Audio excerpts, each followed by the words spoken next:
Ant-Man vs. Atom is out. Woo boy, let's go. Season 10 is on board, and how was its premiere? Yeah, it's alright, isn't it?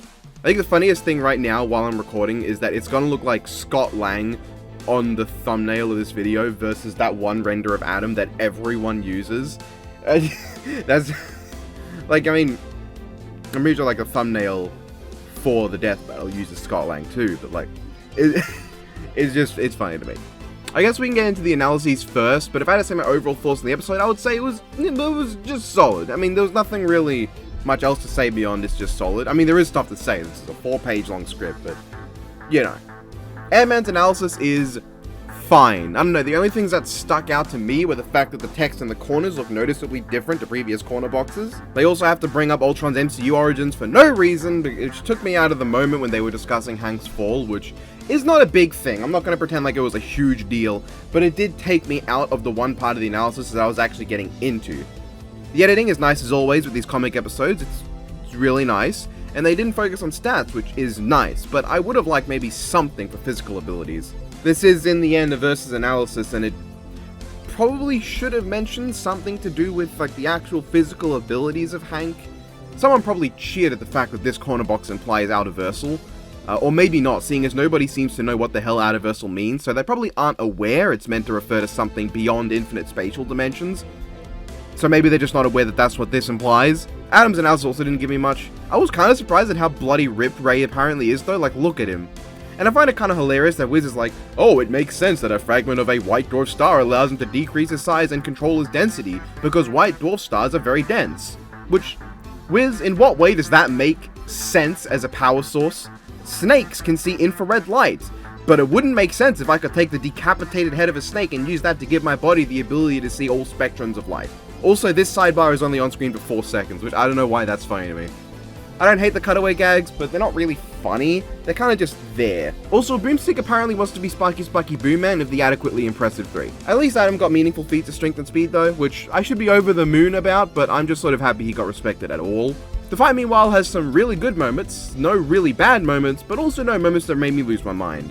It was a perfectly okay Marvel DC animation with several neat little bits in there. The setup is fine. I guess the explanation for why they fight can be summed up as Hank is a git, because while Ray breaking into his lab is certainly problematic, he's also very clearly not antagonizing Hank, ant pun, and also kind of fascinated by what Hank has done. Unless they're going to say that Hank attacked him because of his bipolar, which is not the intention, I don't think, at all. I think we can safely just say that Hank started this fight because he's a bit of a bastard. My man couldn't stop thinking about how long Atom might have been there without him noticing and just couldn't cope, see, and mold with the fact that he'd been outdone. In my head, though, this is actually Ray's car, and he was just driving past Hank's lab when it started to shrink, because Hank is the kind of guy to keep a field around his lab without caring about the consequences. Immediately notable to me, Hank Pym's voice actor Gavin Hammond does a great job, but really has a very Bruce Campbell vibe to the performance, and the more I rewatch the fight, the more that stands out to me, as I just imagine Ash Williams happening to stumble into an Ant-Man outfit. Chris Lakawa also does a good job as Ray Palmer, but there's nothing notable to me about the performance, it's just generally solid. Aesthetically as well, the fight looks really nice. I can't say there was anything visually stunning like I thought there would be, but conversely there was nothing that was particularly ugly looking. The only thing I didn't like the look of was overspace, and that's not a fault of Death Battle. That's a fault of Marvel's creativity, with higher dimensional spaces being no further than opening up a Microsoft Word document to start brainstorming ideas and just leaving a blank file for the artist to work with. As for what happens in the fight, I appreciate that Atom is consistently shown as way stronger than Hank throughout this battle. Technically this is incongruent with what they say at the conclusion here, but it is accurate to the feats they gave the two in the analysis, which put Hank at human level and Ray at star level. So him having the physical advantage and bodying Hank in a fist fight is really fitting with that. There wasn't a huge amount of stuff that stuck with me, but I did notice Atom and Hank arguing to a limited capacity over their differing approaches to how they use their powers, or I guess how they get their powers, which, yeah, that was fine. Atom punching the Newton's cradle and getting that properly scaled shot of the aftermath like the Thomas the Tank Engine scene from the first Ant-Man film was probably the funniest part of the fight though, and distracted a lot from me paying attention to whatever nonsense Ray was spinning out. One thing I really like is that Ant-Man has 3 different sets of sprites in this fight. When normal sized, you can see his mouth and his lower face generally being visible. This gets sealed up when he's in his smaller size, and briefly when he's larger, he's clearly in his Giant Man design. I know that the change is really just that they put a different head on top of the body at each point, but it's a nice touch that I think demonstrates the thought put into the animation really well. The fight progressively getting smaller is cool too, though I am sad that my idea of this lab being revealed to have already been in microspace and being Hank's tiny little pocket-held laboratory wasn't done. But hey, that's not a big deal, is it? They start normal size, they shrink to death size, they shrink what I think is slightly smaller to ant size. Ray busts out his sword of broken glass that he was probably saving up to eat as a snack later, and kills a whole whopping 2 ants before he uses his brain to just step on Loser, which was kind of amusing. Hank going for the Pym particle attack and that not working is actually a pretty nice character moment, both showing that Hank is intelligent by going for a diversion to hit him with what might have been a game changer only for it to fail, and Hank figuring out that it's the belt that's protecting Adam, somehow from that one moment. Ray then shrinks to the atomic scale to escape the attack of the killer car, but Hank shrank too and landed on Adam's belt before Adam could realize it. Now I will say that Ray comes off as much dumber than Ant-Man in this fight. For instance, this scene reveals that Ray has a Mon suffix at the end of his name and fails to notice an ant on his belt despite noticing Hank, who is smaller than the ant. And Raymond honestly doesn't do a whole lot with his intelligence in this fight.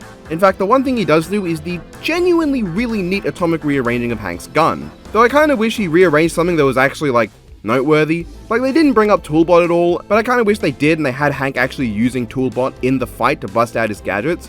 Thus, when Adam uses his molecular rearrangement on something, it's on Toolbot, which gets rid of Hank's second biggest tool behind himself, which would have felt a lot more satisfying than some random gun. Then they take the fight to the microverse, where Raymond unleashes the might of his belt-mounted microwave to try and cook Hank like a delicious beef steak, which fails, so he instead just flips Hank onto his back.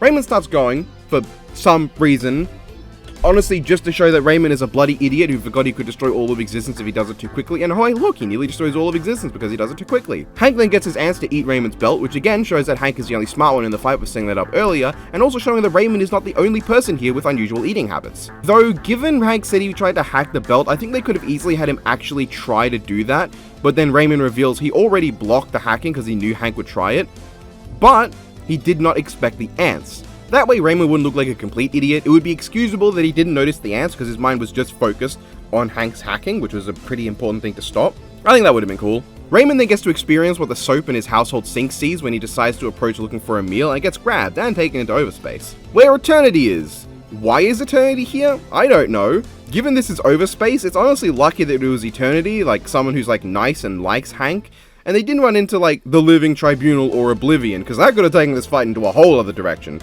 But hey, at least Raymond grew his bio belt back. Anyway, yeah, the death. Is it wrong that I actually kind of wanted it to be more violent? Like, the hand-drawn stuff is really cool, but the actual explosion kind of just being some vague energy pop instead of some stuff you'd see in The Boys Season 3 Episode 1 was a little bit disappointing. The hand-drawn stuff was genuinely fantastic though. It's nice and agonizingly painful looking with all the right detail to be one of the gnarliest kill animations in the show's history.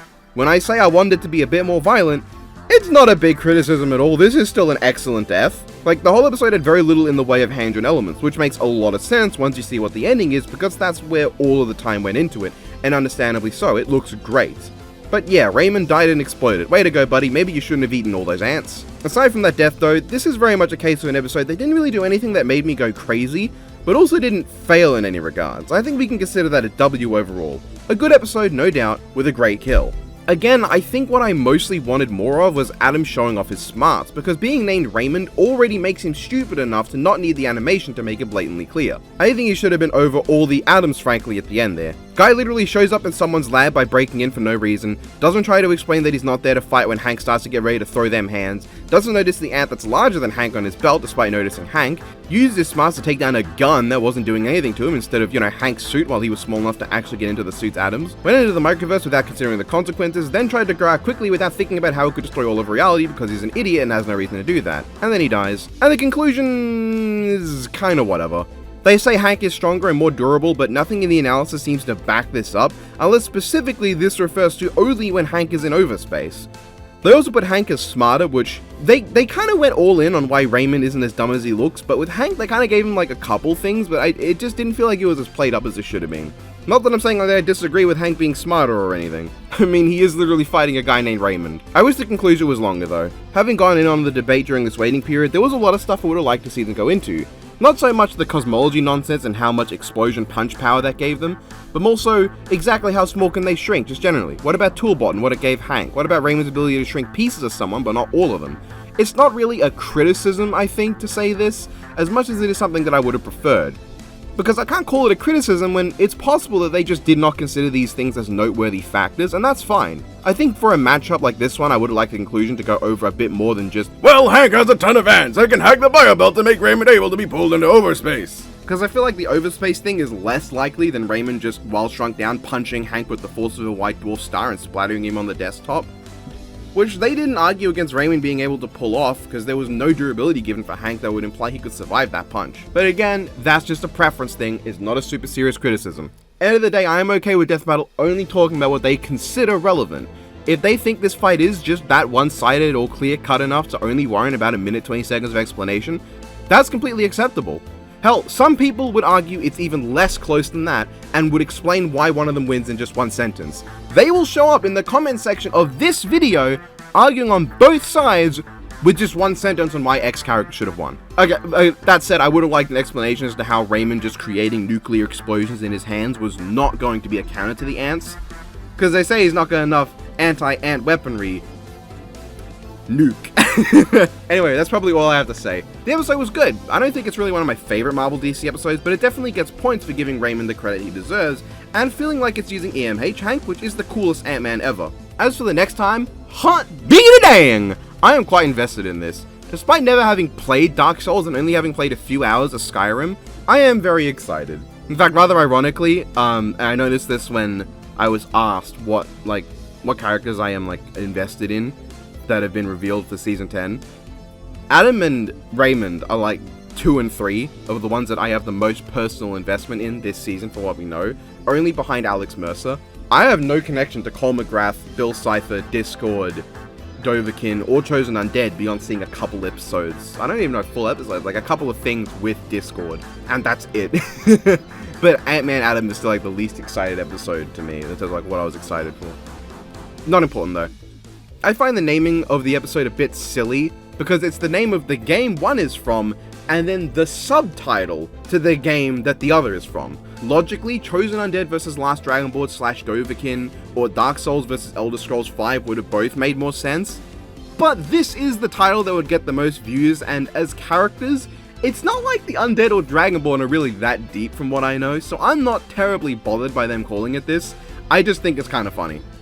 I can't wait to see how the episode turns out. I love fantasy. It might be my favorite genre ever. High fantasy specifically, which I think Elder Scrolls is. Dark Souls I think is dark fantasy. We haven't gotten a dark fantasy series since Berserk in Season 2. And I really want to believe this episode will be 3D, but as of writing this, I don't think anything's been confirmed yet. But I am very excited to see how this goes. I think this could be great. I love just the aesthetic of the fight. I hope it just has the right look and feel to it. And I know that, Liam is very excited to do it, and I have absolute faith that he's going to put his everything into it. We've seen what he does when he goes into a fight that he really wants to do, and Deocard had the perfect look, had the perfect vibe, was a fantastic episode. So I'm certain this episode will be too, because the closest episode we have to something like this being a battle between two guys with huge arsenals that really have no banter potential, so it's all about the choreography and aesthetic, is Link vs Cloud 2, which is a fantastic episode. So absolutely, I think this is going to be a great episode. I can't wait to see it. I am so hyped. Well, can I say hyped? Because I guess hype would imply that I'm really personally invested. I'm very excited. Hype, I think, is a term that I say when I have a huge personal investment in something. Anyway, yeah. Ant-Man vs. Adam was a really good episode. Nothing amazing, but it doesn't have to be amazing. It's just a premiere. If it peaked in the premiere, I mean, everything goes downhill from there. So I think as a start to the season, this is a very good start to the season. Good job, guys. I really enjoyed the episode. Oh wait, I forgot the track. Not Actual Size is pretty whatever aside from the Earth's Mightiest Hero section. That is indeed the best adaptation of Marvel ever. But personally, I think I would have preferred the track if it was just this.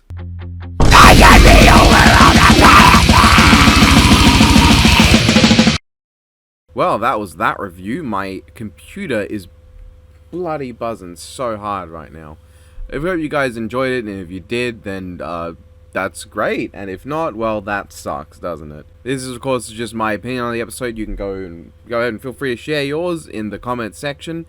If you like that little screamo metal joke at the end, well, you can thank partially Biffweed for the inspiration, and by that I mean he told me the thing to say, and then I took it and I did it in my own way. Still, you should definitely go check out his review, which will be linked in the description. and eventually on screen when it comes out, because I have no idea if it'll be out when mine is, I don't know. And if you didn't like that joke, well, it is entirely Biff Wheat's fault, and you should go to his review and watch it, and tell him after you're done watching it and giving it a like exactly how much you did not like the joke. As always, thank you to my patrons scrolling by on screen. I sent my guy looking the wrong bloody direction. Yeah, there it goes. Thank you to all of them. If you want, you can support me on Patreon too. You get access to my Patreon-only Discord, and eventually I'll put out content on the Patreon. By the time this review's out, there should be a commentary for Port vs. Punman on there. No one watches the content I post on Patreon anyway, even my actual patrons, so like, I guess it's a good thing that they don't care, because it means that I'm not disappointing anyone? Yeah. Most importantly, they can make me say, stupid nonsense. So let's see what they got that I actually like and want to read. Oh, there is not a lot that I want to read from this. Hi, is anyone home? This is, Scott Lang. We met a few years ago at the airport in Germany. I was the guy who got really big. I had my mask on. You would recognize me. Ant-Man, I know you. I know you know that. I need to talk to you guys. I don't know why that one was funny. It was really just a quote from Endgame. He's a hero. I'm Ray Palmer. Welcome to pain. There's like an actual quote from Ray. Like it's really weird for him. Nobody likes to be hated by the population. Still, I don't mind when they say go away. Ah, fair dinkum, mate. Fair dinkum. He was forced to eat 3 billion pounds of soap. Oof. Ugh, I'm a little short this month. You know I'm good for it though, right? I don't know how long it's going to take me to get through like the entirety of Sonic for Hire episode 1. I honestly don't think I'm going to be able to keep a consistent voice for either Sonic, Tails, or... I don't remember who else appears in episode 1, but I'm not going to be able to keep consistent voices for them. But that's just something that Viz, she's just going to have to live with that. So, yeah, that's all I wanted to read out. Hope you guys enjoyed that. Yeah. I hope you guys all have a good one, and you take care.